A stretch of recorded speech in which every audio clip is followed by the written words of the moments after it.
Hi guys, Knife Detector here, and have I got another great knife for us to take a look at together. All right, now what we have here, guys, is a Buck 836 BRS Selkirk model. This is a Selkirk, and it is made with 420C steel. Let's take a look at this bad boy. Now, one of the immediate features you're going to notice about this knife, if you took a look at the 4 pictures, is that it comes with a really nice sheath. I think this is Kydex, or if it's not Kydex, it's some type of plastic, but it fits the knife really well, and it's made just for this knife. And one of the things I was wondering immediately was, will this work with a regular Buck 110? And the answer is no. It just will not stay in place with a regular Buck 110. So if you guys are thinking about that, if you're wondering, hey, maybe I can use it for my Buck 110. Nah, not really, guys. I was sad to think that too. But it has a lot of features that I think are really cool. So let's start with the sheath first, guys. I rarely do that, but let's start with the sheath first. Now, when I first got this knife, the configuration was a little bit different. This hoop was actually on the top, and the hoop was turned around this way. To do that, you have to undo all of these screws here. And one thing I did is I took off this spacer. There was a spacer right here that helps you so that it fits more snugly to your belt. So this spacer goes right in here like so, and then it will snap either in that one, this one, or that one. And I just took it off because honestly, I have a thick belt, so I don't really need the spacer. So I took that off. But in the other configuration, when this loop is facing the top, you have to have this larger bolt with another spacer, because that larger bolt would go right here and it would accommodate this being in this position over here. So this hole right here would actually end up being right here when it's in the other position. There are a few different configurations for this sheath and this holster and this belt loop. So it's pretty cool. If you like tinkering, if you like playing with stuff, this thing is awesome. It has a few different ways you can put it. For example, I wore it like this for a while when I went ahead and I had the whistle here as well, and I had the whistle on there attached just like so, and I would wear it like that, but I found that this was just too much real estate close to my pocket. I couldn't put anything in my pocket really, so I ended up removing it. And what this is this sheath comes with a ferro rod, guys, a ferro rod, which works pretty cool. It's a nice ferro rod, and it twists out. See, it's held in place with that little I don't know what to call it, little prong that kind of slides into that little hole in place. And then you pull it out, and it's a decent sized ferro rod. It's not so small that you're going to lose it like those Victorinox Army knife ferro rods. And it's not so big that you're going to wear it around your neck in some kind of holster. But it's just right. And they made this just perfectly to fit it, and it's fantastic. Now, why did I take this off? Why did I remove this? Well, the thing is, I'm not going to use this ferro rod when I go to Walmart or when I go to a grocery store or when I'm out working in the yard. I'm just not going to use this ferro rod all the time. And if that's the case, I don't need the additional weight, because let me tell you, this is a hefty knife. This is a Buck 110, and this is the Buck 836. Let me close that so that you can get a good look at it. That's them side by side. Now, they're about the same length, I believe, but there's a couple of differences. One, the 836 is wider. It's wider. It takes up more real estate because it is wider. And this is how thick it is. If you look at it closely, they're almost the same thickness. If you think about the Selkirk, the Buck 836 Selkirk at its widest point over here, they're about the same thickness. Now, I know you're going to ask me the question, Knife, which one weighs more? Well, guess what, guys? They are super close. The Buck 836 Selkirk weighs 7.2 ounces.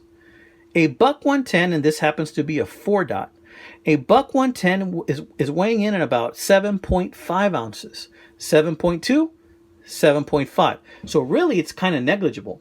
But the fact that this is stainless steel and micarta, and this is brass, and this is wood and steel, it does play into it. So the Selkirk is just a little bit lighter than the regular Buck 110, which I think is kind of cool because it is a little bit easier to carry.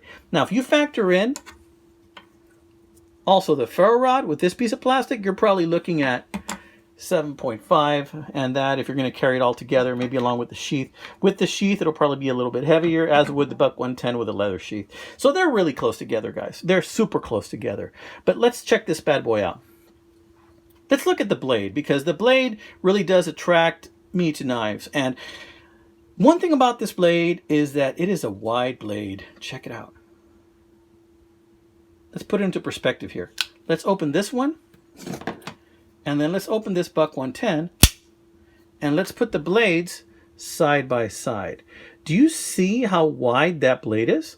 The blades are about the same length, but do you see how wide the blade is on the Selkirk? I mean, it is a massive piece of meat. It is a nice piece of blade right there. It is a nice piece of steel. And whipping that bad boy out, unfortunately, does take a little bit of effort. Let me show you. Just like in the video you saw when me standing there and deploying this thing from my belt hoop, you saw that initially I tried to flick it and nothing happened because the blade does weigh some, and this is not an assisted opening knife. It does not have a spring assist. So you really have to get a good grip on that thumb stud and give it a good flick, and then it opens right away. However, you know, it's not terrible either. It's very manageable, and it closes and locks with that liner lock just fine. Now, let's take a look at what it says here. See, 836, and you see how it has that bracket facing to your left with the little dot? That puts it at the age that this was made in 2016. So it's about 4 years old, guys. This has been out for a while, but I've had my eyes on this one for a while, and I got it on eBay for a really good price. I ended up snapping this up for 40 bucks on eBay, guys. Slightly used, and you can get this probably for around 60 bucks plus shipping on eBay as well, FYI. Good looking knife, highly recommend it. Again, this is one of those knives that you come across it and you're like, man, why would I need anything else, right? This is one of those knives, and in my videos in my channel I come across several of those knives. So another thing about this ferro rod is it's a whistle. Check this out. This thing actually is pretty damn loud. I don't know if you were able to pick up and how loud that was, but it is pretty damn loud. And as I'm talking, I'm noticing a taste in my mouth. Yes, I did clean it before I used it. Just like I mentioned in one of my other videos, you need to clean these knives, guys. When you buy a used knife, you got to clean it. Make sure you don't get any bacteria, any sickness. Especially now during the age of the coronavirus, you got to clean your stuff, guys, before you use it, before you bring it into your home, right? So I did clean it, so what I'm tasting is actually Clorox wipes that I used to clean it. But in any case, check it out. Really nice knife, micarta handles. Check out those grooves right there on the micarta handles. They really do a lot towards helping you grip it. And this jimping is no joke. That is some no joke jimping. That wants to dig into my thumb right there. So, have I used it with the ferro rod yet? No. The answer is no. I have other ferro rods that I use and don't want to use it with this one just yet. Let's listen to how it snaps into place. Okay.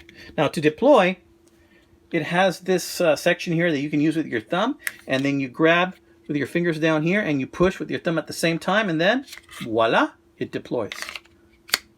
And it does kind of snap into place okay. I find that the thumb stud is really what's locking it into place inside this sheath. See that? Push off, pull with your two fingers. Push off, pull with your two fingers. Just like that. Whip it out. Man. So, went shopping today with this thing, and this still occupies a nice piece of real estate on your belt loop, right? So, you know what happened? As I was getting into the car, I felt a thud, and what happened was that this piece right here kind of hit the inner part of the door frame as I was getting in, and it gave it a good whack. because this thing does hang off your belt. And if you're not used to having it there, you might not account for it whenever you're getting into your vehicle. So you need to be conscious of those things, wearing this thing, because I'm used to leather sheaths that are a little bit more snug. And this does kind of stick out a little bit. It's a little wide, as you can see. So, you know, this does pull out, like maybe come out about 1.5 inches or 2 inches off of your belt when you're using this configuration, or even the other configuration as well. But that's what it looks like. See how it has that spacer in there too? Make sure you take pictures of this thing before you start disassembling it and changing the configurations, unless you have a photographic memory. I do not, but I love to tinker. So this really was not a problem for me. Had an easy time putting this together. There is some areas or some times when you have to hold the Kydex or the plastic in place, and then with one hand, and then put the screw in, and then kind of hold the receiver to the screw, and then tighten it. Hold the nut and then tighten with the bolt, get it started. And I find the perfect tool for this is actually, for this type of size of screws, the Victorinox 111 millimeter models with the flathead screwdriver. It just fits it perfectly. So that's what I used whenever I disassembled it. So in any case, guys, I wanted to show you this wonderful knife. Hope you guys are having a wonderful evening. The weekend is upon us. Y'all stay safe, my friends. Take care, God bless, and remember, stay sharp.